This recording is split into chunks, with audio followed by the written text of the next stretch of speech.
মুখে গণতন্ত্র আর কাজে চূড়ান্ত সামন্ততন্ত্র, জনগণের অর্থকে পৈতৃক জমিদারি ভাবা।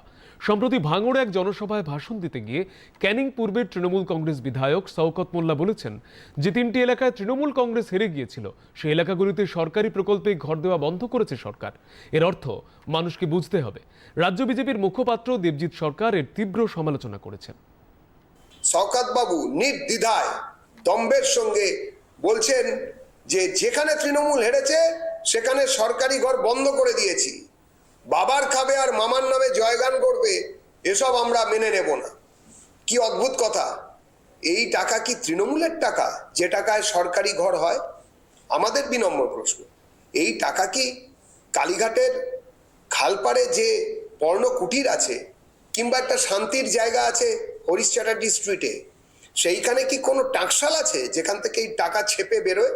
নাকি সব মুড়ির টিন, তারপরে মাছের বাক্স, কিসব যেন আশেপাশে কোড আছে, সেইখানের টাকা, সেই টাকা থেকে এইসব হয়?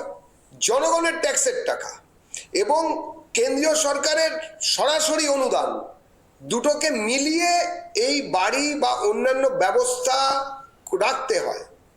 এটা এনারা ভুলে যাচ্ছেন বা ভুলে যাওয়ার চেষ্টা করছেন, কিংবা বাংলার মানুষকে, পশ্চিমবঙ্গের জনতাকে ভুলিয়ে দেওয়ার চেষ্টা করছেন।